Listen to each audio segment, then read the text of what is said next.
के अलख जगावे हो कि पर्वत धाम पे बोलावे हो कि बाबा के अलख जगावे हो कि पर्वत धाम पे बोलावे हो।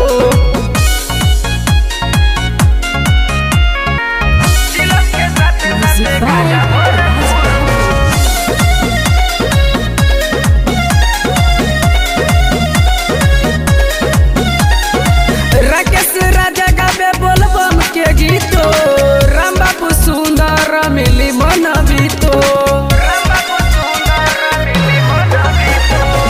राकेश राजा गावे बोलबम के गीतो मोनू सुंदर मिली मन बीतो।